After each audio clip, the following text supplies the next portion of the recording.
Hello everybody, and welcome to the LJL officially unofficial coverage of the LJL 2020 Summer Split. We're doing playoffs. It's round 2, match 1. Got there eventually. It's a bit of a mouthful now. I will be your host with some of the most. Alex, I was actually by Master One here, and of course I am joined by the illustrious Good Brother duo, Initialize and Nymera. Gentlemen, welcome to the cast. Pleasure to be here. Got some exciting things going on for sure. Yeah, it's been a little while since Sam and I have been in the casting booth together, and what a game we've got to come back to. Oh yeah, I mean only the finest for you two gentlemen upon your reunion in the booth. We're going to be tackling potentially one of the biggest matches in playoffs until we get to that finals maybe. V3 Esports facing off against Sengoku Gaming. And gentlemen, how would you like to kind of really emphasize how big of a match this is for both of the teams and the effects that it has on the rest of playoffs? I don't think this is just the biggest thing we're going to have until finals. I think this is one of the most important series the LJL's ever had as a region. We've seen that both these teams have been very up to date on their homework at the very end of this split. We saw that Sengoku and V3 faced off in week 7, the last week of the regular split. They did. V3, we know that they went undefeated for so long. They have been a fantastic vision control team and have looked dominant in this region. Sengoku finishing second, though, are not without a shot here. Yeah, and for me, looking at these squads, these are two rosters that have rebuilt this year with the specific aim of winning the whole damn thing. Yep. Sengoku got close in spring. They took down DFM in a series, then had a rough time in the finals, and they want some redemption here. V3 have managed to make it to this Juggernaut match for the first time, and they want to prove that DFM are a thing of the past, that these guys with their revamped rosters, with their revamped coaching staff, are in it to win it, and this match, this series, could well prove that for us here. It absolutely could prove that. How we got here, though, for these two teams was rather different. Let's remember, only about going into week 7, it was almost a lock for Crest Gaming Act to actually be in the second place spot, and sadly for them, they weren't able to do it, and Sengoku were able to perform strong. Coming into this match, then, are you guys favoring one of these teams over the other? What are your thoughts for this initial actual matchup, gentlemen? So I know we've been having this discussion in backroom places, I think on the podcast as well, like number 1. That while we think V3 are probably the better fundamental team, at least in terms of the way they're thinking about vision, setup for objectives, map rotations are really crisp from that squad. Sengoku Gaming are no slouch in that department either, and have been really blessed by the patch we're playing on. 10-16 which is a very strong patch, specifically for Pyrian, I think we were all agreeing on. And Nymera, any thoughts on the matchup at the moment? Oh, great many thoughts. Yes. I do think that there are a lot of champions coming in and out of meta, which probably favor Sengoku rather. Okay. V3 losing as potent a flex pick as Karma for Ace and Paz, who both played that solo lanes, is a bit of an issue. Callista for Archer, he's crutched on that for a while, even though he is good at a number of other champions. He was still picking that later into the split, even though it's been nerfed in a bit of power. Whereas on Sengoku, man, my words are just all over the place today. Sengoku, they have a notorious Caitlyn player in Yutori Miyashi. He will love that pick, and of course, Pyrian being a control mage player, as Sam was saying, will be loving some of the changes to this patch. Absolutely. All players around here are getting something, but they also might be losing something depending on it. There's a lot to unpack. 10.16 is going to get a part D, as it's going to get a B patch, which is going to be affecting things moving forward as well. But let's talk about how we actually got here, as Nymera brought up the fact to us that at the beginning of this year, these two teams didn't exist in these current rosters. And now, Nymera, I'm going to go to you first with this. Where do you think this has happened? How do you think these two teams became successful? Sengoku already started their running in spring. It's taken V3 till summer to kick into gear, but, well, top of the standings, you can't say they didn't kick it in, did they? For For sure, and remember that both these teams, even in spring, has some very long win streaks. We saw DFM first go 9-0 in spring split right at the very start, and then Sengoku took them down. They themselves went 8-0, or maybe they matched them at 9-0, I'm pretty sure. Yes. And then they were taken down, I believe, by Rascal Jester, but V3 kept on carrying their own torch to go through the end of the regular split into the first part of playoffs to then match that 9-0 win streak themselves. Coming to summer, V3 have exploded out the gates and had a similar win streak throughout the mid part of this split. Where have these teams gone to come from to get to this point? Well, of course, last year we saw that V3 were in the summer playoffs, and they ended up going to the finals. They had River, who is now PSG's jungler as well over in the PCS. They've revamped with another all-star jungler in Boogie and have really just blown open the gates in terms of how you play aggressive jungling style. And I think that matchup in particular, I'm sure we'll touch on that later, will be really fun to watch today. Any thoughts for you, Initialize, as well? That was fairly in depth, frankly. I know. Covered most of it. I think, I do agree that I think for me as well, there's a lot of lane matchups we could go towards and feel pretty happy about. I wonder personally whether I think Blank and Boogie have often been litmus tests for how their squads have been doing. If both have managed to get things rolling in the early game, got involved in the early game, then generally speaking, their squads seem to be on an upward trajectory. If they've had quiet early games, for whatever reason, mid laners have been stuck with unable to roam, for example, then perhaps the squad is not doing as well. So whether or not that's going to be the focus, I do wonder whether at least keeping an eye on their stats and what's been going on in the early game might be a bit of an indicator for how the games are going. Absolutely. And I mean, these two teams are already having a positive performance showing from them. They've both made playoffs and they took the first and second seed. Can't complain with that, especially with how unsure of getting that second spot for Sengoku it was, but they made sure it happened in the end. Gentlemen, now, let's explain where Sengoku and V3 are and why it's so important for them. They're in round 2. We didn't see them in round 1. They're playing against each other and neither of them really lose if they lose. Who wants to really explain how the bracket system and playoff system works here?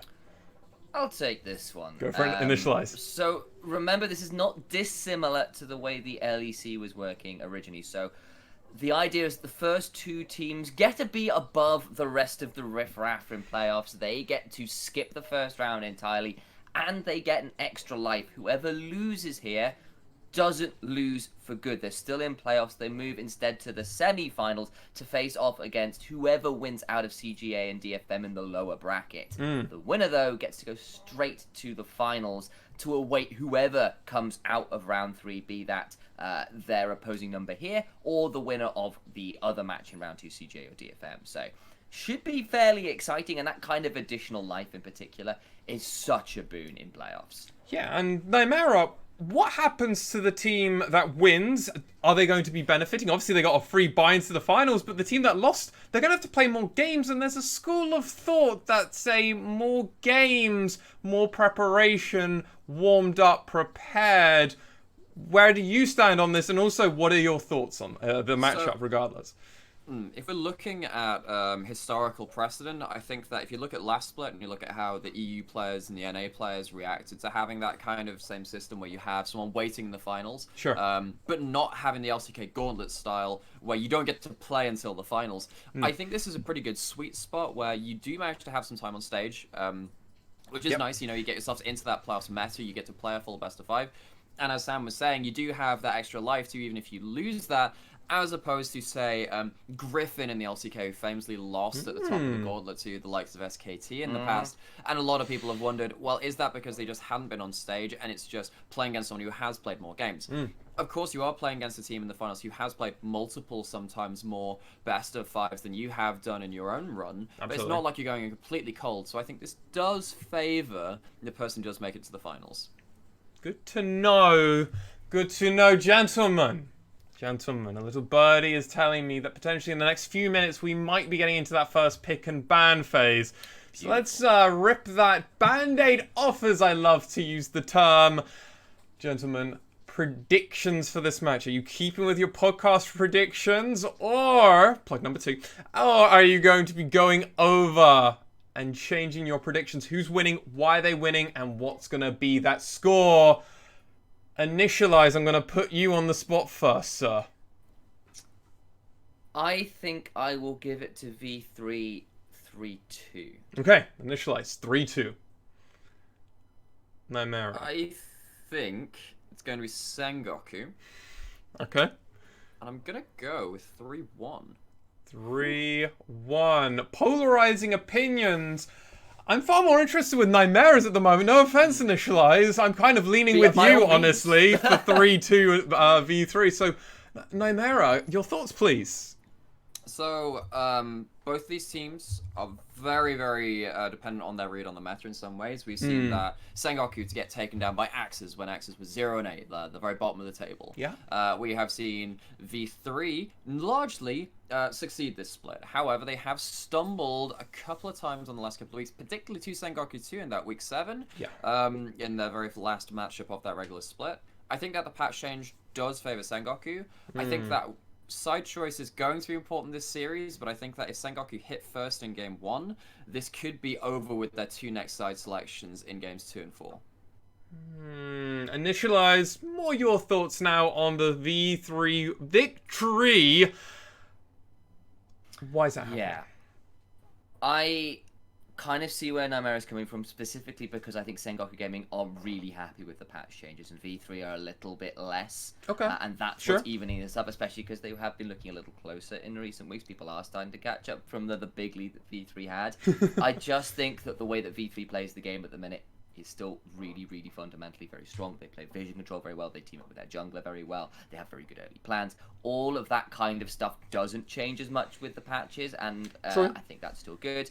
Plus, things like jungle champion pool honestly is expanded rather than shrunk in a lot of ways, and that's great news for Boogie, who has absolutely run over things. And I think Archer and Reiner, even if the likes of Kalista aren't strong, I still think they're a very strong duo, and I expect them to still be good on new champions. They just need to show it to us. I think the one thing I will say is that the winner of game 1 probably wins this series. I think that if Sengoku do it against the head with side selection towards V3, it's very important, like I was saying in my own prediction.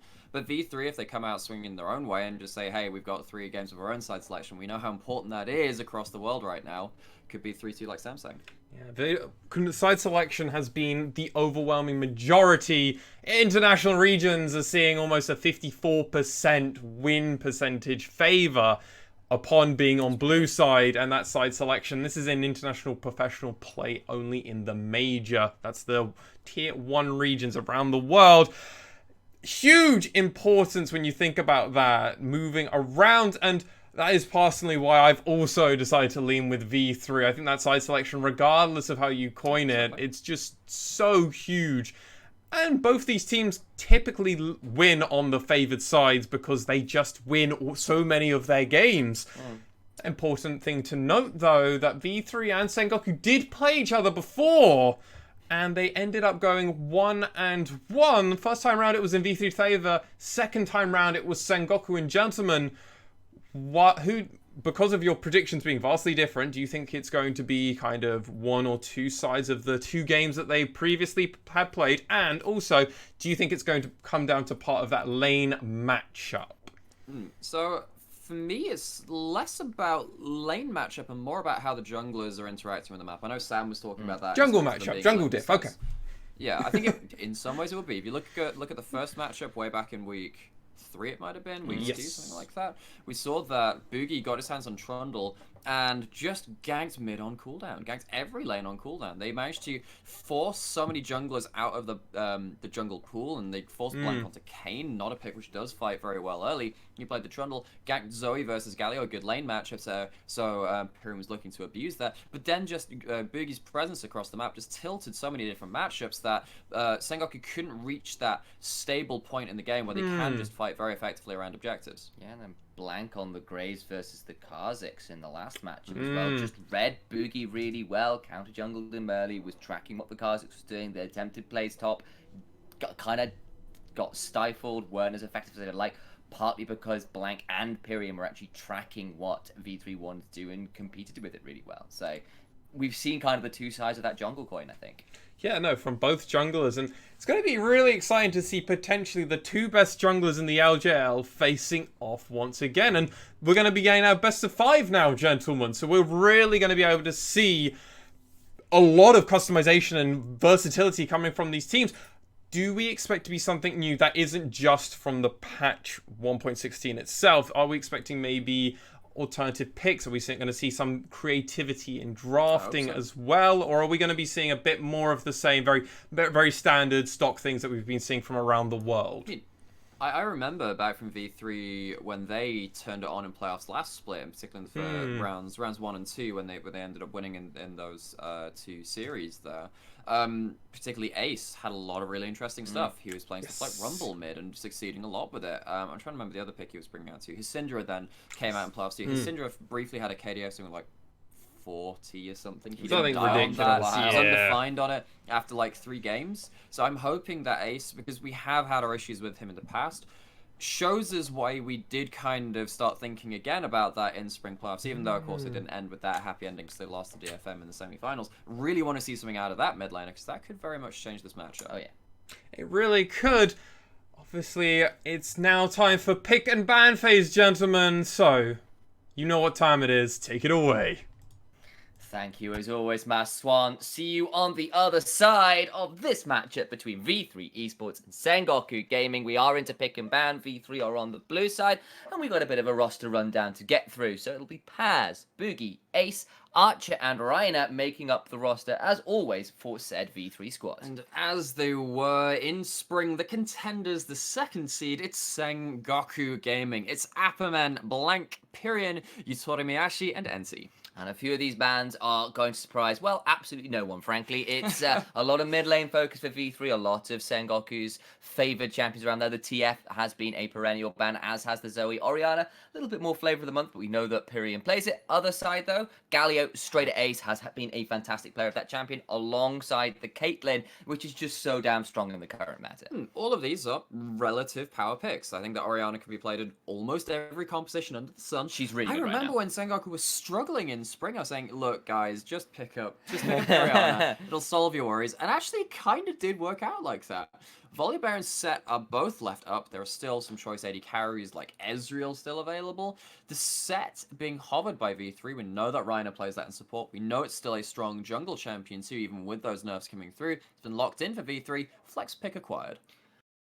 One way of putting it, flex with those ridiculous muscles, or flex in your role. You've got so many options here with Set. Just do the sit-ups as fast as you can. Best spam ability in the game, I tell you. Will be an Azir lock-in, though, for Pyrion, and he has been, frankly, pretty incredible on that champion over the course of this season. He has been. Oh, this would be a weird pick to pick up in isolation. Okay, but going back to what you're saying, Pyrion on the Azir, we saw, particularly against, I think it was even the first match of the split for them versus Rascal Jester, which was against a newbie in its own way, because that was Pink for them in the mid lane, who'd subbed in for Stalwart Ninja. Pyrion just took him apart. Took him apart, just didn't look back. He's been very dominant in the lane and into team fights on this pick. Okay, so Blank locked in the Nidalee there, as Namero was talking about the sort of dominance that have come through for Pyrion on Azir. Blank's Nidalee was also, frankly, insane as well. He had over 11 KDA, but it's going to be into newest Bambi on the Rift, namely Lilia locked in. This is flexible, guys. It can end up top. It could end up mid. It's also so very likely to end up in jungle, and I would love to see what Boogie can do with a pathing monstrosity that Lilia can be. Sure, so we have 2 AP power farming junglers locked in already. The Renekton locked in. I know some people will be really annoyed at that, but Afferman has been very strong on lane on the likes of Aatrox and Renekton. They just keep going back to it. We would love them to play other stuff, but that's what they're playing right now. What he's comfortable with, it's what he's going to. Okay, right. V3 have flex picks. Shenanigans going on. The Set can go between 3 or 4 different roles. Have the Leer go between jungle and top. Karma, as we said, has been played by Ace and Paz in the past. Maybe the nerfs of patch 10.16 have not hit Karma hard enough for V3 to really fall away from that pick. And now we have Sengoku looking to see what they want to ban. They want to ban the Volibear. That is another one of those brawling backline access champions, which can make Azir sweat a little bit. And they've got rid of it. NT's Morgana as well on the chopping block. He's definitely been, honestly, the biggest proponent of the Morgana pick in general in the league. He was playing it a lot in spring as well. We know he's very, very talented on the champion. I mean, this is back in the meta when the guy was playing Rumble support and the like. So this is a guy who does enjoy his enchanters.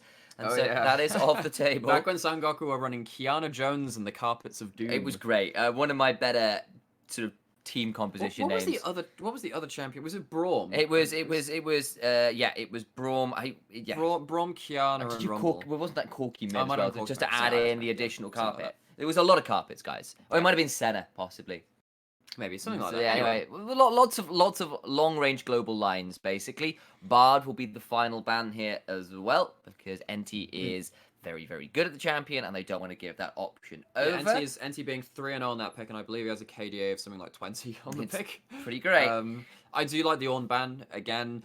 I think that Lilia causes enough issues to someone like Azir if he stood in the back line. If you do get hit by that swell seed, can just be forced to be slapped, and you have to buy a QSS because if you get dunked by someone like, if it allows Set to just shuffle you back into the team with a showstopper, things get very, very awkward. Okay, this is a little bit interesting. Utomi actually has been one of our premier Jhin players. He's not locking it up himself, instead going towards the Ashe and leaving V3 the counter pick in bot lane.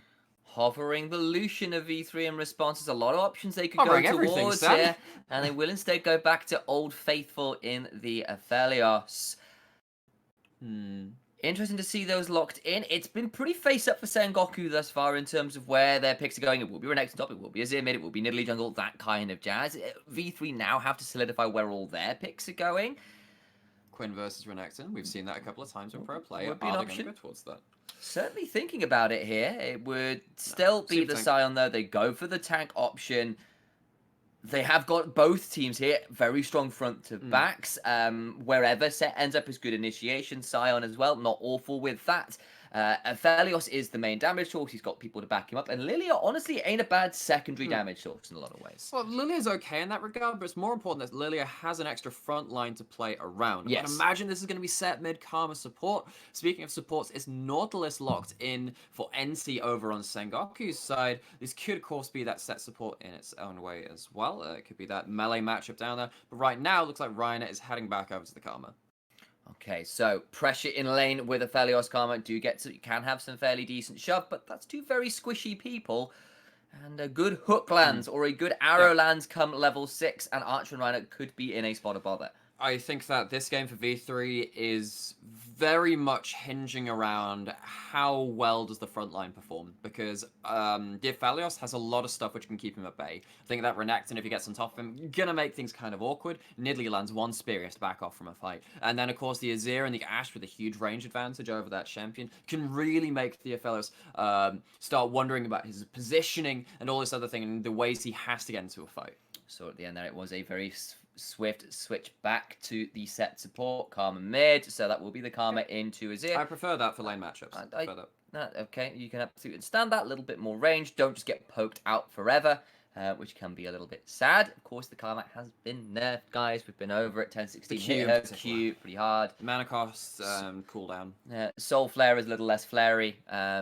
Needs a bit more fire in the tank, but can still do exactly what Ace wants it to, namely make sure Aphelios in the mid game has got all the shields and heals he could ever require. And honestly, when you have got a player like Archer, makes some sense to be playing around. And the thing is, you do have a number of champions on Sengoku, even though you have the carries having this range advantage for the Azir and the Ashe. Renekton, Nidalee, Nautilus, they do want to be diving in, and people who run into Aphelios tend to regret that decision.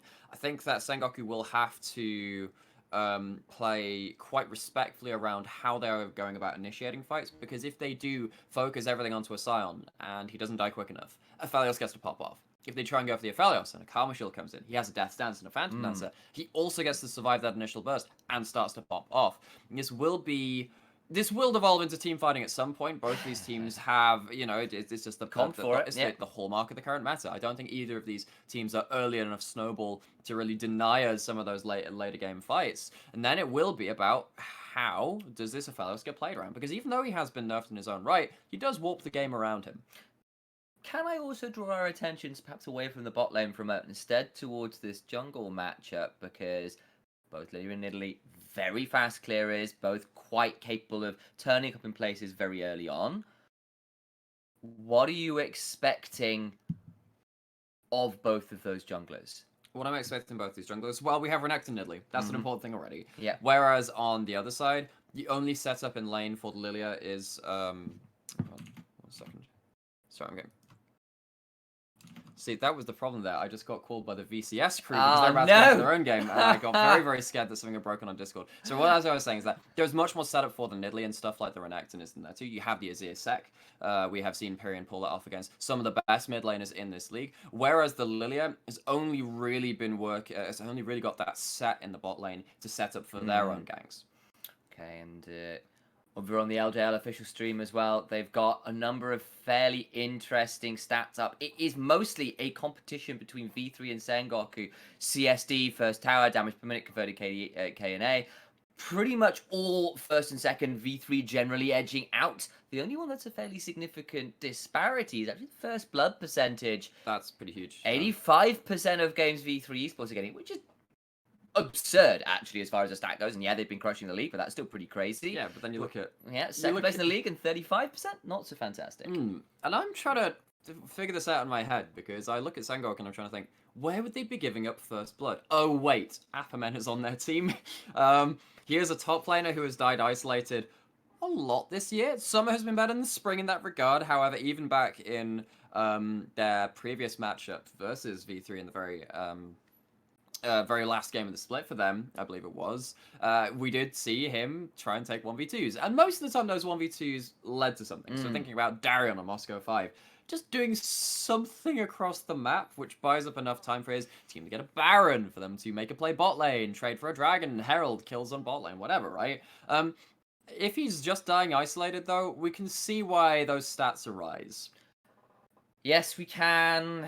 They definitely can. Then again, Appamen, generally speaking, has had fairly okay stats in terms of his damage percentage, in terms of his gold percentage, in terms of XP. Like, the pressure he's exerting him is earning him advantages. It just comes with certain issues that can come to play, namely that he does end up overextending. We do have the phrase here on the LJL officially unofficial, just Appamen things.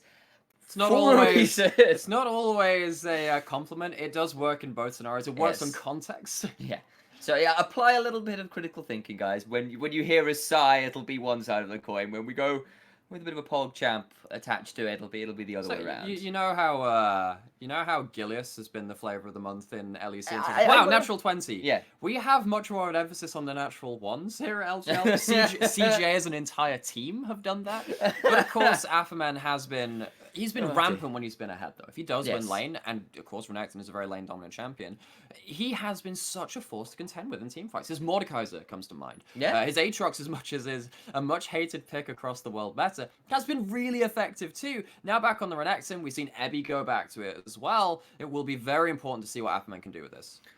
Okay, so a couple of things to pick up. It is looking like a lane swap here. Okay. We saw this just last night between Schalke 04 and SK Gaming, and bluntly, the team with more experience with lane swapping, or at least the top lane with more experience with lane swapping, really ran over this. Sion is the best lane swap top laner in the whole damn game. Even if he dies, he can clear the wave, right? Exactly, and V3 have initiated this nice and early. We've talked about V3's level 1 plans. This is another one of those pretty spectacular ones. Just got to see how it plays out, though, as actually V3 looking for a late invade here, potentially onto Raptors for Lilia, who can do those exceptionally quickly. Can do. Okay, so walking in, clearing the wards, they know, now everyone knows what's up. So why is this important that V3 are doing it? Well, Sion can do this. He can die to a camp, and then he can take the camp, teleport back into lane, or just walk there, and just be ahead of his lane opponent. The Renekton will not have as much access to any of that CS. You can see the Renekton waiting and seeing what's happening with the lane, because he just can't walk up to the lane. If you walk up and Ryan catches you alongside Archer, it's just a free kill. Yeah, you can see there the suiciding going on. You want to make the best use of that passive you possibly can. And that means that Appamen now in a serious spot of bother, getting pushed under tower. Paz starting off the red buff here, was sure to die to it, as is the way of Sion. There we go. Will he actually be able to... Will Blank get here in time? I think he can. He might. Blank hasn't got smite, though. This is going to be really, really, really close. You can see it's too late. Paz gets it. Blank does not get the red buff. And the Sion does. Boogie onto Krugs. where you can see Nidalee is doing the exact same thing. Will Paz look to teleport or just walk in knowing that Nidalee is probably around that bot side? That is a visual bug, by the way. I'm pretty sure the red buff was on him. It just didn't show on his character there. Okay. Really interesting things in this early game already. One of the things which, if you weren't around during the initial lane swap meta, way back in Season 4, 5, 6, that kind of time, we talked about tempo so much. How quickly can teams get around the map, get to that first play first, because so many of these teams are mirroring what they do. Boogie is farmed very quickly and is in position to gank top lane. Swell seeds down, and he's still level 1. He's not been able to get to the wave. That is the problem with having this experience tonight. There is no stun. There is only cold meat. There is finally level 2. Slice, dice, watch out, and Eep goes first blood onto Aphelios. Now Paz on the other side getting ganked, gonna get dived as well. Exhaust coming down, but this is a Scion. He's a nightmare to get under. Enti has already been taken very low. Ace could teleport. Enti needs to be really careful. Blank taking a lot of damage. The decimating smash, but they've dropped tower aggro. It's still going on. Blank still alive, will get the kill, and they'll get out with a dredge line, but my god, was that close. They have done, but this also means that they took so long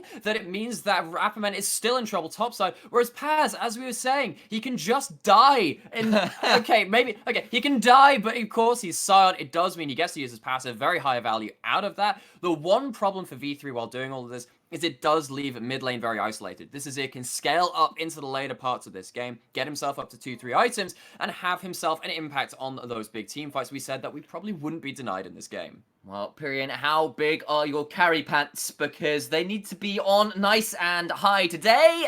Looking at the way these lanes have been going, it's been V3 favored in both side lanes right now. Mainly because even though Paz has died, he's got CS. Happerman has got 2 the last time I saw the scoreboard. Definitely a scary space for this Crocodile that does want to be lane dominant, right? Exactly, and we talked about, hey, Apperman, he's really good at playing from ahead in lane. That's one of the things we talked to him about it.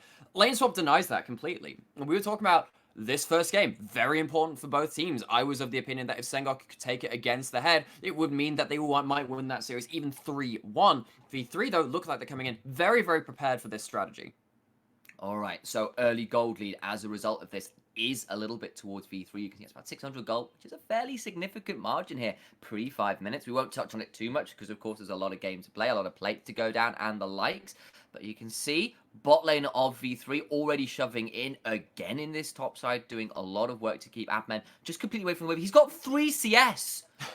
He finally gets 4. He doesn't have any ranged farm capabilities. Even Scion has his E to start shoving some minions around. Boogie is back. There is still a flash on Renekton. He is level 4, but has no rage, so won't have an empowered W or Q to try and outplay this dive. It is the rage that makes Renekton terrifying in a dive, and this Crocodile has got a toy skin on. He's being looked to be made fun of here, played around with. He's getting corralled under tower. That is the face breaker. The Q and the booming blow will be more than enough for Reiner to secure that kill, and the Crocodile falls down again for a second death.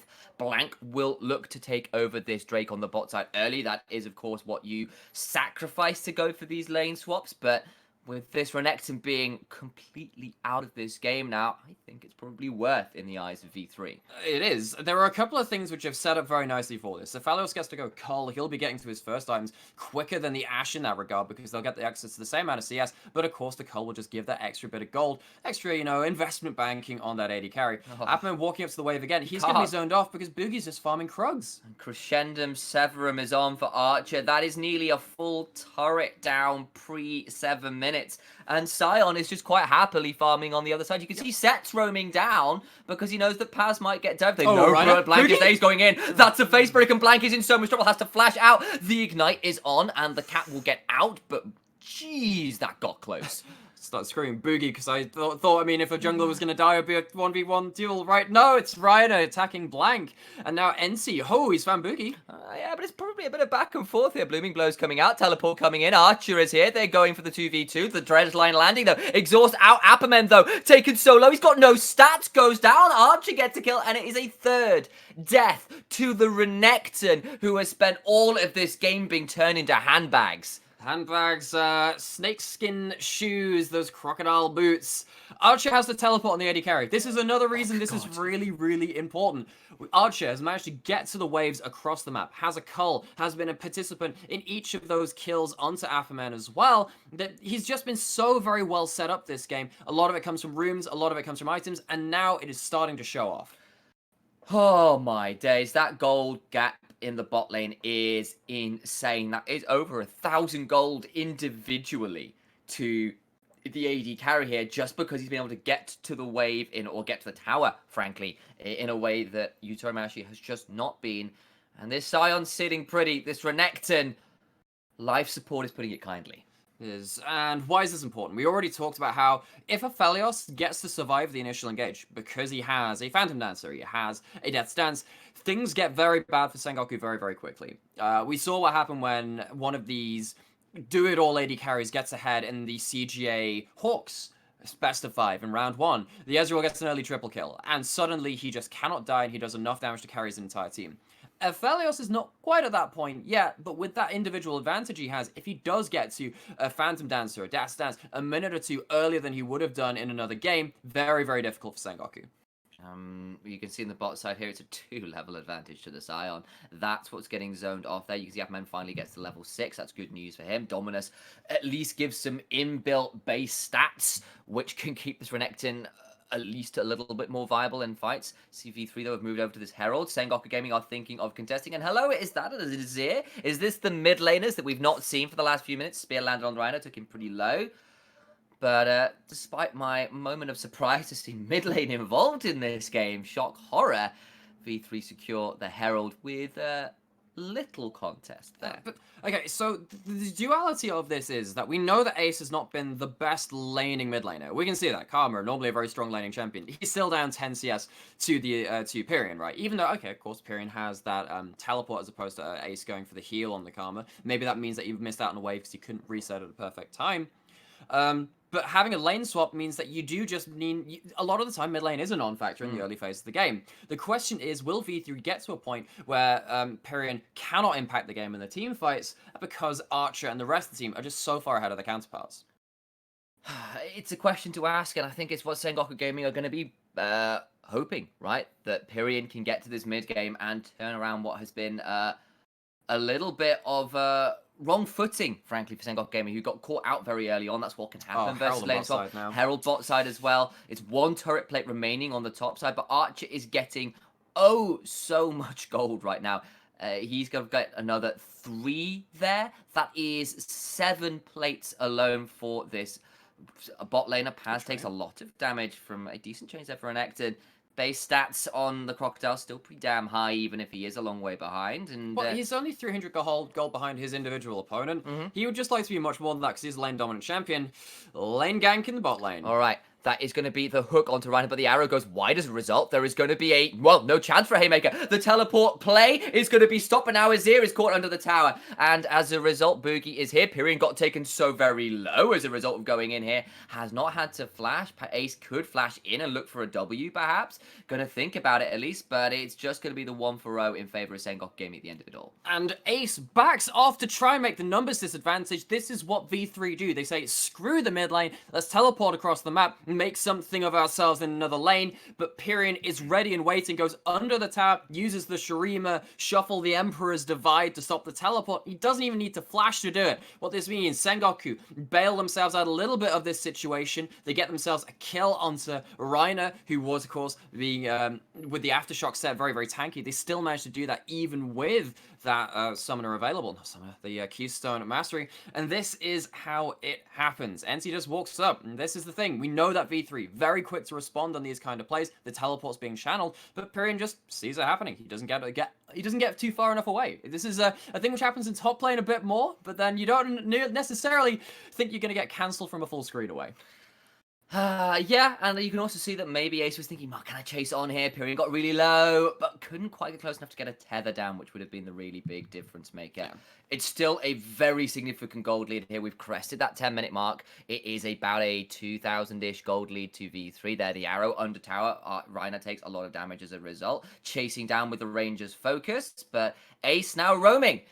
And it will kind of stop any further engagement. You can see the retreat pings coming out there saying, oh, no, Karma's going down, gotta be scared. Gonna take a little bit of a breather now looking in. It is, as we said, significant gold advantage to V3, but the Drake stacking has gone in favor of Sengoku Gaming, which has been the price, the penance that V3 have paid for the moves they have made. And one of the reasons for that is that Lilia is just not great at soloing out dragons, whereas Nidalee is. Nidalee is one of the best dragon soloing champions in the game. So now we have an Infernal Rift, 2 dragons over to Sengoku. They are only, well, I mean, in fairness, that's about 2,000, 1,500 gold behind. That is a significant lead. It's not like the 3,000, 4,000 gold leads where you're like, okay, maybe you really can't fight right now. They're in a position where they can. It's just unfortunate that the solo laner of that Renekton is so far down. Yeah, and the Aphelios is so far ahead. That's the joys of this one. It's not a gold lead spread out to kind of mediocre effect across the whole team. It is focused so hard onto this one champion who went for the Cull Star, has got an infinity edge here at before 30 minutes. They are going to get collapsed on. There is Lilia coming down. You can see Reiner body blocking. That's the flash for the depth charge. Blank wants to come in. He's 2-0 on this Nidalee right now. Very strong, but they can't make the engage stick.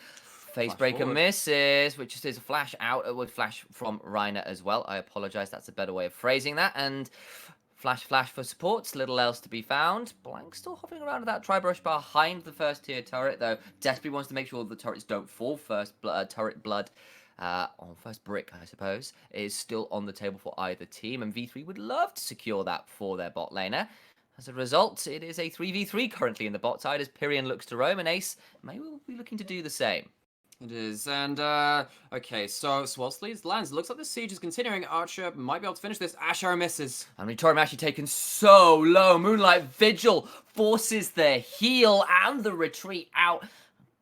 Worth putting on that heal end because he was dead otherwise. Completely dead. Yeah, that's what happens when you have this much early crit. Your ult just does so much damage. You get the extra auto coming through from that caliber mark. And Yutori Ashi is left without an ult and left without a heal.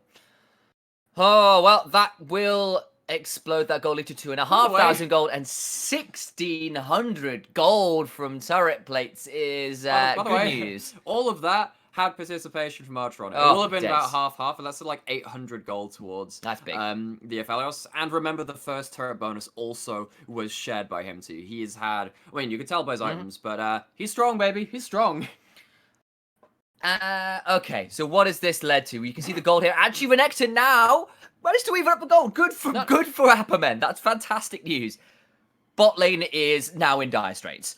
Yeah, the one big difference is this Aphelios. He is 2,000 gold ahead. That is a zeal and extras. That is so much pressure in your lane because, as we saw in that bot lane, the Ashe cannot walk up to the Aphelios. You need to have 3 people there constantly threatening to catch him out. Reiner played very good body blocker the last time they trade that, but he will need to still be very safe. However, you cannot allow Ashe to be in a 1v1 with this champion. And you can see it's zeal plus crit cloak in inventory for Archer. He knows what he wants to do. That is a lot of strength early on. That's probably, 60% crit? Something like that? I forget how it stacks up. So you have, it is 25% crit for a full zeal item, and then also 25% for Infinity Edge. So you'll be at around about 70% because it's not a complete zeal, it's just a crit. That's goes up the way of doing it. Thank you very much. I had a moment of madness. The AI bot here. Thank you, Blitzcrank-san. Giving about a 61% chance for V3 to close this one out. It is an Infernal Drake, though, in roughly 10 seconds. A lot of ultimates are available, and V3 don't want to give this one up. They're roaming in, and Sengoku Gaming are being corralled out. Pyrion is not here. He's got no teleport, and that is the Decimating Smash now onto Enti. It's not fully charged, though. Now the teleports come back in. Depth charge is out. Enti dredged lines away, and the engage onto the alone members of Sengoku Gaming will not be followed through on. They will manage to disengage. Isolated was the term I was looking for, but now the dragon's starting up. Not the best weapon combo for Archer right now. He wants to get rid of that Gravitum if he can, but the Crescendum will be putting out damage. Dragon's going low. Arrow comes out. It's onto the Scion, though, and that will be Reiner, of all people, securing that Drake. Now the fight commences. Dominus is on. Yutori actually slays Reiner. It's already 2 in favor of Sengoku Gaming. They get the Drake to V3, but they lose 2 in the response. I didn't see where the Lilting Lullaby replay came out amongst all that mess, but it wasn't enough to threaten the backline as Sengoku V3 got caught in the pit. And of course, it's not just this Renekton who's been put down in this game, it's the same with the Scion, and Pyrian puts out a lot of damage, spears flying through the mix too. I'm sure we'll see a replay. That's a big turnaround for Sengoku. Even though they don't get themselves the dragon, it is some gold to stymie their early game disadvantage. Alright, well, Drake stacking has stopped, and that gold lead is kind of halved, honestly, as a result of getting a couple kills there. It's onto the right people as well as Utorimashi and onto the Azir as well. And we'll see the replay here. It looked like Sengoku Gaming were in massive trouble. So I really want to praise NT. So he immediately knows how to get out of the situation. He denies a lot of the knock-up CC by... So he protects his teammates by walking forward and then hooks out. He uses the aftershock from his ultimate. It means he doesn't have as many personal tools available, but NT does as good a job to keep himself alive as possible. This is where the Infernal Rift becomes really, really important. It allows the quick rotation through that wall, which would have been there if it was not an Infernal Rift on that blue buff. And then the Ashe arrow comes out, just locks Paz in place. The Gravitum ult misses from Archer, and we said it was kind of a crap weapon combination. You can see why FLS couldn't really get out much damage in this fight. Wanted to get rid of the Gravitum, couldn't. They secure the Drake at least, but they do kind of bleed some of their advantage away. It's still 2.5 items to 1.5 in that AD carrying position. It's still a problem. Lilia still pretty happy in this game, but so frankly is Nidalee at 2-0-2, and you know, praise to Blank as well, who has found some things in this game when it was looking pretty dire. We are completely even in gold. And we are completely even in gold right now. You're absolutely right as a result of this. That would probably be, you know, I was assuming it had gone down about 1,000, and over the course of that replay, it's been gone down even further. I think Nidalee just slaughtered every jungle camp in existence. That's probably what's going on. Got themselves to that Athene's first item, which is quite important. So this is not going to be the Rowan Nidalee. It's not going to be as heavy damage output, but having stuff like an Ardent Sensor and Athene's coming into the late game for the likes of the Azir and the Ashe, very, very important. 2 attack speed carries to buff up. Quick question as well. Yes. I'm seeing double Chalice in inventory for Ace here, who's got Athene's and a second Chalice. Okay, I'm trying to remember. Does Mikhail... Okay, There's Mikhail's. So I'm not the person who builds support items. Does Mikhail's build out of Chalice anymore? I'm pretty sure he used to. Again, it's been a long time since I built Mikhail's. I know it's coming back into meta, so it may well be that. I'm hoping that's what it is. I get... I'm pretty sure that Athene's disables the Harmony passive too on other items. I believe it's a unique passive. I'm pretty sure it's a unique passive, so Ace may have just completely flubbed this by. We'll throw production on it, and we'll see what can come out of that. Apologise there for our slight lack of knowledge. We've got some sense of where it's going. We want to make sure we're correct. I play Assassins. I don't need any of this MR stuff. All right. No, he fails the flash. Oh, flied the hop over the wall. That was pretty terrifying. Forces the flash out of Blank. He's going to be kicking himself over that one. It will leave this Rift Herald to charge. It's not quite the full turret, but it is chunked very low. Now V3 are going to rotate towards this Rivet. Can't secure the turret, of course, which is good news for Sengoku Gaming, but it's still a bit of a scary space to be in. In my days, this mid game is going to be pretty spicy. Apperman gets onto Paz, but little else to be found there as Blank will look to steal away this red buff in penance for level 1, where Paz managed to secure it away from him. Well, thank the Lord there's no walls he has to hop over there because of the Infernal Rift means that the red buff has more opening is into it. Oh, that was such just a dirt moment from Blank. Has to blow his flash. Can be very important because remember, a lot of this game is about backline access, trying to kill Archer. Maybe a flash from Nidalee to get that takedown onto that champion would have been something which seals the deal. Won't have that tool available to him now. It does build into Mikhail's Crucible. We were correct. Our musings were on the right. Oh no, that's fair. That's fair. But does it make sense? I don't mind that because you get the Mikhail. I know that it's not the most efficient buy. But we know that this game is entirely about the Aphelios. If you have the Mikhails to remove either the Renekton or the Ashe stun onto your Aphelios from those 2 champions, could still be a very high value. It just means that the Karma is not going to be putting out damage of her own very much. You are here as a hyper-powered support, which is... Yeah, it is Mikhail's. It is Mikhail's. Exactly, and there it is. Built in. Mikhail's Athene's down. That is a pretty big one. Of course, there is no cleanse, of course, on Arch. He's gone towards the TP to really balloon his gold lead best he can. And it's been successful. Archer is ready to go. Sengoku Gaming, of course, managed to return the favor and get advantage elsewhere. Look at the Azir right now, up a significant amount of CS. It is a lot of items completed for... Well, a lot of completed items coming into this fight. That Mikhail's being very important because that dragon is now alive and available. Mid lane turret being pushed down. It is low HP. V3 going to back off. and get themselves positioning on the dragon. Swell seed land onto blank, and I half wonder whether V3 might look for an engage there. They do hold court in this river. Sengoku Gaming need to pile in, but they're piling into a Scion, which can be pretty scary. Another swell seed land. It's onto Pyrian and onto Utorimachi. Forces the retreat, but the lilting lullaby into the biggest Scion ultimate you've seen in your damn life. Claims both carries for Sengoku Gaming. They flashed. It wasn't enough. The showstopper's coming out, and Blank's show is stopped. Boogie and Paz team up in a monster combo. I was about to say, hey, that's a mark onto 2 carries. Isn't that a problem for Sengoku? And then a moment of complete mind blank from Appaman and Enti. They have flashes. You see your carries are going to get absolutely nuked by that Signal, and you don't block it. The 2 carries go down, and that's going to be not just the Dragon, which will presumably fall in the next couple of minutes, but the Baron going down at 22.5 minutes. The V3 hype train started early on in this split. It fell off the rails a little bit, but Scion here from Paz looking to put them right back on track. They get the 2 kills they get, and they didn't actually claim the Drake because they went for the mid turret. They thought about Baron actually potentially, but that means it's round 2 Electric Boogaloo around this Drake, Ashar is available. and they might actually have been taken too long to get in here. They've lost a lot of ultimates. NT taken pretty low, but Paz is okay with the Soul Furnace's shield. That's Mikhail's Crucible on to Paz, but now V3 have to back away. They're not going to contest. They're going to give up the Infernal Soul Point here because they got a little greedy after that Dragon fight. Yes, I know that's, the LS. Oh, they did get Baron. I apologize. They did get the, yeah, of course they got the Baron. They didn't get the Dragon. That's what they traded it for, right? Okay. So we're going back into this replay. We'll talk about the implications of this fight a little bit later. This swell seed. It hits the mid laner and the AD carry. And then you look at Appaman. Appaman, dude, you have Flash. You're the only person that can save this fight. It is much better for you, the Renekton that's so far behind, to try and just give up your life for those carries. Look at the heals coming through there, by the way. The Athenes and the heal coming through. Very nearly topping up the high HP bars to full, but the damage is already done. And Appaman walks away with a full HP bar. I'm telling you, dude, you would rather die than your carries there. And it was Baron secured. I saw the replay, was getting so hyped over the Lilting Lullaby. I was like, wait, I'm sure they went back to the Infernal Drake and had they went straight to Baron. And they went straight to Baron, of course. They went to mid after that Yeah, point. they did. So, yeah, that's a bit of madness from your play-by-play caster. Don't listen to me for a moment. Just let me do the team fights. The rest of it, clearly, I don't know what I'm talking about. Well, I'll give you a bit of a checklist to watch out for in the next team fight. What am I looking for? Well, the next thing is that we have a full Phantom Dancer onto Archer. The extra turret goal coming down from the Baron push, which is also why I don't mind V3 go towards the Baron.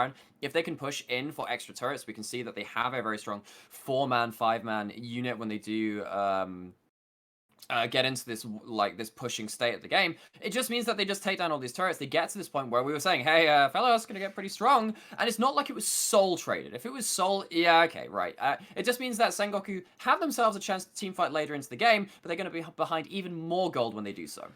Well, V3 have got to continue this shove. It is the 3 items from the first saying it's Adaptive Helm in for Scion as well, which I really rate versus Azir. And it's an Azir who's not gone Leandries either. He's gone and completed up the Ludens instead. Well, here. the Leandries would make it even more valuable, right? Right, well, yeah, it would, absolutely. But it's not like, my point being, it's not the anti-tank build out of this Azir at this point. So I'd say, actually, because of the consistent burn, actually, Abyssal Mask is even better. Worse against Abyssal Mask. No, actually, okay, it's Mikhail's though, and that'll be the Graviton ult thrown back out. And that means that Utorimachi is taken pretty low, but there's an Athenes, and he's made straight back okay again. Paz hops over a wall there with the additional blast plant acquired via this Infernal Rift, and that will be the end of that for now. Appaman takes himself a blooming blow, and that did quite a lot of damage onto this Renekton. This Lilia at Leandries now as well is a pretty scary team fighter, honestly. Can do a lot of AoE damage. We saw it in the last one. Mid-tier 1 still under siege, but Enti going in with the Dredge forces Paz to flash out, but the tower is secured.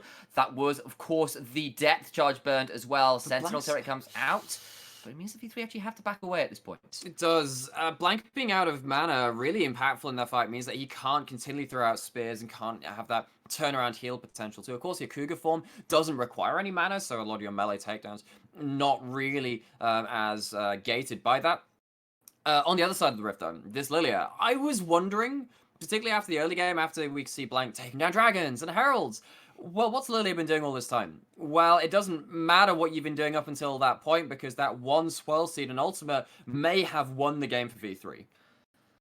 Okay, so it might be all off the back of the one play. We saw it, it was pretty spectacular. We have seen Lilia hinted at played around with a little bit. Haunter pulled it out the other night. We've seen it a little bit in the VCS. It hasn't found all that much success in pro play here. Kind of be over in the LPL, begging to differ, but it is nice to see the likes of Boogie pulling it out, looking pretty stellar with it. You can see the AI bot fluctuating back and forth. We saw that things were looking a bit dicey actually for V3 after they started to bleed away some gold, particularly toward the likes of Azir. But now it is back solidly in the favor of V3, and the shove will continue, and they've got a 4,000 gold lead and a teleport coming in. Sion charges in, Apperman slices out, but he's got no dice left. He's going to have to hope to gamble with fate as Ace lands a tether, and the Crocodile is dead again in this game. He comes up snake eyes with that particular role. So this is more akin to the G2 style play of AD carries. Take the teleport, turn up randomly in a side lane, make the kills that you would do if you were a solo laner. Archer coming up big, and Apperman, he may have died isolated. I'm not sure I can blame that one on him. Ashel comes in again, but the Mikhails once more. This particular Crucible is forging a winner out of V3, it feels like, and Sengoku Gaming look for an engage, find very little, and it feels like all of those arrows have landed onto the super tank of Sion as well, which is not who you really want to be hitting. Has been, and you know, we questioned that second chalice and we're like, okay, where's this going, Ace? It's worked out well. It doesn't matter that he is 90 CS in the deficit towards Pyrian. Ace has found himself a way to become relevant in this game, and it's through his itemization. He is super relevant. You're absolutely right. And also, you give up your CS to this Aphelios. You do. He's got QSS and 3 items or even and the Lilia, Chaos. bluntly.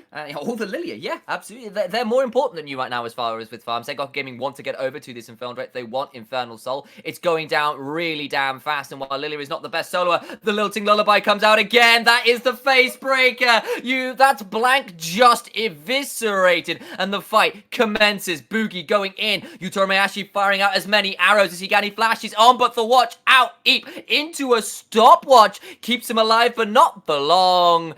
Boogie survives on a sliver of HP. Utorameyashi does not. It's a 3 for none thus far, and Apperman flashing out with the Dominus running. Dominus, what? Your reign is over. Decimating smash goes down, and it is Pyrian alone that will be alive to watch the ruins of his empire. Less like a T-Rex, more like a fossil. Apperman 0, 5, and 2. Something we've seen before in this game, and another thing we've seen in this game before is the Lilting Lullaby spelling the doom of Sengoku. Another one lands. Another huge combo coming out from Ryan on the set, just being that follow-up set up on the set. And it will lead to their second Baron of the game, and of course that second Infernal Dragon too. My days, Boogie was inches away from death to Utorameyashi. He survived with a judicious heal from Ace and a very clutch stopwatch into Flash. It was 4 for none in the end for V3 there. Yeah, Utorameyashi tried to put out a fair amount of damage, and he did decent work. Azir had a couple items, did decent work, but Infernal Soul was prevented. This Swirl Seed again. My days, man. And one of the reasons that was so easy to land is because Sengoku were making a beeline towards the dragon, trying to get the steal. It means that they were very predictable in their pathing. You know they're going to take the closest, the most direct route to that. Swell Seed lands, and that's pretty much the fight over. Utorameyashi is pretty fed, and you can see that unless Archer is dealing the damage to that Ashe, really not much to keep her accountable, but it's just not enough damage right now for that one champion to peel off 3 people from the side of V3. And behold, a 4th item completed for Aphelios. He's got a Mercurial Scimitar, and of course a stopwatch in inventory as well. So that is Flash, stopwatch, and double cleanse available to one champion. What does Sengoku Gaming do outside of the best shuffle you've seen in your life to deal with this guy? Yeah, and even at that, well, and the other thing is to remember that you can cleanse a knockup with QSS Flash. He does actually have that ability. Even the Shurima Shuffle will be very difficult to secure a kill. And the other problem is, one of the problems with Azir into this comp in particular, so Azir, you've done the shuffle. Then you are still very close range to a Sion, who can deal with you in close range. A Set, who can very much deal with you at close range. And the Lilia, one ability into that Lilting Lullaby, means that you're just out of the fight. And I think at this point, Pyrian needs to be in the backline doing damage, otherwise they just run out of DPS. And this Azir as well, he's not been able to go towards a death cap. He's got Ludens, Nashers, and a Void Stab. If he had Death Cap right now, maybe there would be a bit more fear in the eyes of V3. There isn't. This Azir is strong, but not terrifying right now, and they are being sieged in 3 lanes. It is the 1-3-1, the full court press, and the cannon minions are doing the work here for Paz, who's decimating smash, got engaged on with a slice, but dice away again for Apperman, and he at least draws aggro away from the cannons for a moment, but they're right back onto the tower. Now Sengoku Gaming, you're going to try and get onto this Scion who just ults away. Job done. Job done. They don't blow the Ash ult, that's worth noting, and it comes out now! It's on to Ace, but he just pops the Mikhails in the end, and he is... Well, not even Mikhails, I think he just used the... Cleanse from the Summoner's Spellbook. Yeah, that's exactly what it was. He just gets to walk away, arrow landing, and Uthroman actually just not finding targets that work right now. Right now, it's not. And even if they do, even in the duration of the CC, you're probably not killing that first target just because of the Karma shields. Unless you catch the Karma, then Ace, knowing that the pick might come through, switches over to the Cleanse, comes in very, very handy there. Now, V3 with the rest of the Baron buff gets a siege in for the mid inhibitor tower. Bot tower under siege as well. Mid goes down in a matter of moments. Apperman is desperately trying to keep this wave away from the bot tower. There is a cannon there. It would be trouble for sure. Ace is here. Decimating Smash comes out, and they've got no more gold to play with. So instead, V3, or rather minions to play with, so instead V3 will likely back away because it will be Infernal Drake up again in just under 45 seconds. And it's still Infernal Soul potential for Sengoku right now. But this time, Sengoku will be fighting with a 9,000 gold deficit. This is, and most of that is on the Aphelios, who, by the way, at 32 minutes has reached full build, has a GA in inventory. This is a very, very strong AD carry. We know we were talking about it right through draft. Okay, so how is this Aphelios going to do anything in this game? You know, how is the front line going to buy enough space for this Aphelios? Is that going to be the turning point? It turns out it has been. You land one CC, well, one ability from Boogie, and then Scion follows up. Zed is still there in the front line, and Sengoku at this point, without the damage there on the main carries, is spending so much time carving through the front line, Aphelios is just free to do whatever he wants. Well, setup will now commence, and we can see there's a lot of summoners up for pretty much everybody. Boogie gets a Blooming Blows onto Enti and chunks him out pretty damn hard. That is the Lilting Lullaby onto 2. It's the frontliners this time, but Archer just rips through Enti. Apperman goes golden, and he makes for a lovely statue, and little else Paz flashes out, but he's just found blank, and I'm not sure that Italy wants to be there. It's a double in for Archer. He'll move to 8 kills in this game, and V3 might just say, solve the Infernal Drake, we'll move in to try and end it. I love how V3 are playing around this Lilia. They are playing around their front line. They know when a good fight has presented itself, and Sengoku clearly do not understand when they're in danger. V3 solidly closing out this game. It was a lane swap into a bit of a CS comeback for Sengoku Gaming, but these mid-game fights on the back of an untouchable Aphelios have been catastrophic for Sengoku Gaming. V3 can't end it right now. They are instead going to move back over to this Infernal Drake and look to claim that for themselves and move to Infernal Soul Point themselves. And you know what that Aphelios needs on top of all his items? 3 Infernal Drakes backing it up. 3 Infernal Drakes, and also the Death Cap Karma with those huge shields coming out. I mean, that is effectively another health bar. If Ace puts down an ult shield, that's effectively another 2 people's worth of health bars. Wow, that is just so much value out of this Karma. There you go, secured.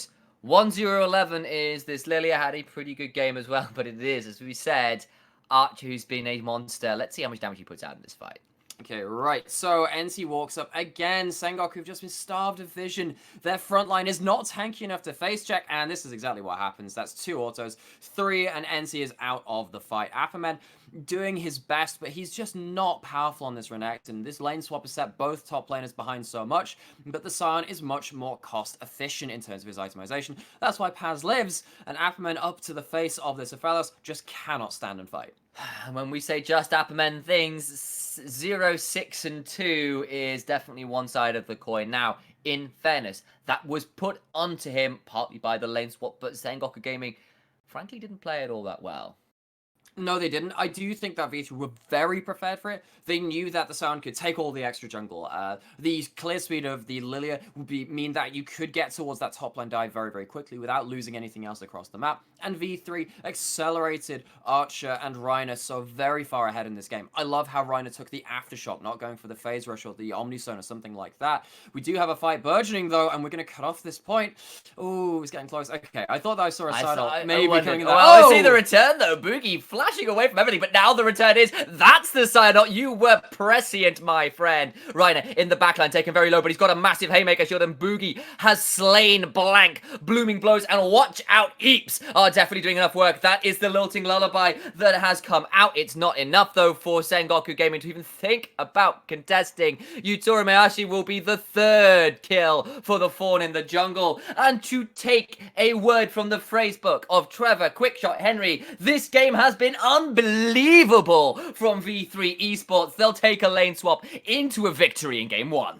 And Sengoku wake from their dream only to realize they were put in it by Boogie's Lilia V3, slapping down the contenders hard and fast in game 1.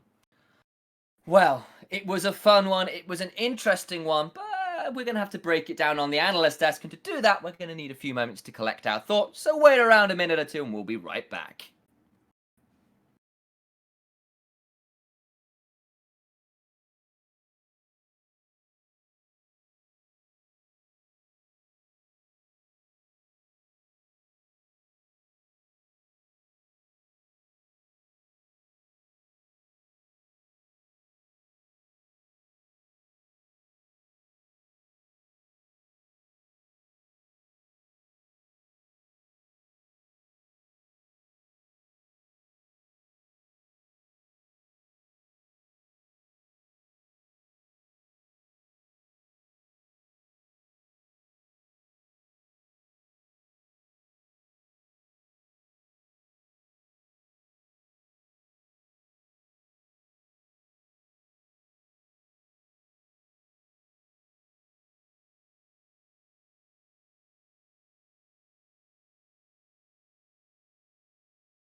Hello, everybody, and welcome back to the LJL Officially Unofficial, bringing you coverage of the LJL 2020 Summer Split, Round 2, Match Number 1, Game 1. In the books, VT favoured, and gentlemen, this was a game that started out with unusual circumstances from the very beginning. Let's talk about first, though, some pick and ban phrase where it started off unusual. We saw something new for the LJL, didn't we, gentlemen? Nightmare, go on. I know you're with bated breath and you're piercing your lips. You're like, I want to talk. Go on, talk. Go on.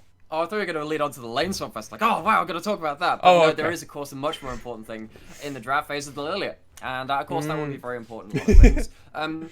This is the first Lilia we have seen in the LGL. It was not enabled for the regular season. And we didn't see it we did see it once or twice in the round 1, right? We saw it banned quite a few times. I believe CJ banned it all 4 games of their series. But this is the first one I've kind of sat there and gone, So that's how that champion works. We could see around a lot of these objective fights, if you get control of your areas you want to fight around, get some kind of follow-up CC, so it's not just the Lilting Lullaby, it's Lilting Lullaby plus something else. Yeah. These team fights are so very deadly. Because that's what Lilia does. She sets up somebody with the target. You're now stationary. What are you going to do? Somebody else gets to hit you with the double damage, and you can just get eviscerated, assuming someone else to follow. Scion Ultimate seems to be doing a pretty good job of doing exactly that. And with that said, gentlemen, that was very poignant. I loved it. And there is another one I would have liked to cover, but I know we both... Oh, I'm talking about the Akama Azir because I think that's interesting. We all know that I could stand in the pick and ban phase and that conversation for hours, but I won't. Oh, it feels like it's back to my young days where I was learning League of Legends with the lane swap. Oh, it feels good to be back home, gentlemen. Yeah. Let's talk about the good old from Season 2 to Season 6 when Riot said no more. The lane swap is back, and go on, analyze it to your heart's content. So I'll let you talk for the next kind of post games, but this is completely my jam. Go for it. Tell me about lane swaps. A lot of the artificial kind of blockers to lane swaps that Riot put in is the fact that top lane turret is really tanky compared to the bot lane turret. But that's kind of that's offset by the fact that V3 had set up so well in terms of their runes and masteries and a lot of the itemization they set up for this lane swap. Cull on Aphelios, not on the Ashe. More gold for your AD carry, that helps. Aftershock on your support set, who doesn't normally take that. He normally takes something like Phase Rush, or a couple of other things do come to mind too. And then, of course, you do have your Scion. And Scion is one of the best champions in a lane swap to wave clear once he dies. He can also take the early jungle much quicker than any other champion in that top lane role. Agreed, yes. He goes, takes Raptors, takes down the red buff, and then suddenly the Nidalee is deprived of a whole side of that jungle. He gets to teleport back to lane, has a red buff, they dive in, but it doesn't matter, he clears out the wave. Whereas Aquaman is dying on cooldown and can't get access to anything. So even though the bot lane turret is normally meant to fall quicker, it means that V3 get their first kills much easier, they get their first amounts of gold much easier, and then they are just ahead of the game and they don't let go of that lead. Yeah, and like the big kind of mark of this was how many turret plates Aphelios got. Like he got first turret and full plates in the top side to himself. I mean, there were other players around, but he was access to all of those plates. Yes. Which put him up pretty much an item early on. He was at 40% crit easily by the first couple fights, which is a pretty terrifying space. And Scion was 40 CS to 4. Yes, Renekton comes back and evens it up, but that's supposed to be a lane dominant pick. The Renekton was meh at best. I mean, he went up 0, 6, and 3 by the time the game was over. Not good. His worst showing out of this game. Yeah, it was very poor stuff, and part of that was the lane swap putting him miles behind, but part of it as well was just from how anemic he was, he could not be a frontline. And we won't have much longer on this post-game, but we must talk about some of the huge plays that happened. Sengoku actually did start to pull back from this deficit, and at one point were actually predicted to win, according to Blitzcrank bot, of about 78 to 85%. That's a big comeback. The problem is, for Dragon number 4... no, Dragon number 3, rather. 3. V3 had a little combo wombo, and Initialize, I think it's fair if you want to take this with the Lilia talk. So there was the mother of all swell seeds that managed to come over the back of the pit and hit both the Azir and the Ashe. Yep. Ashe flashes, they think they've got far enough away, but there is a Scion ultimate that's able to follow up, and critically, Appamen has flash, does not step in front of the speeding Scion. Scion gets to hit both squishy carries for double damage on a Scion ultimate into a decimating smash, into Boogie following up as well with all the rest of the damage that V3 had. Check Aphelios items at that point. They were pretty damn strong. Both carries disappear. It's a 5 versus 3 at that point with your carries dead, partly because Appamen refused to step in front and sacrifice himself for the carries. He didn't sacrifice himself. The game was over. Not just off of that play, but it definitely set the wheels of fate in V3's favor if it wasn't already going. But gentlemen, with that said, we could talk about this postgame for hours, and we might do that on our podcast, but for the time being, we must go for a short break. And when we come back, we'll be back with game number 2 of V3 Esports facing up against Sengoku Gaming. Don't go anywhere.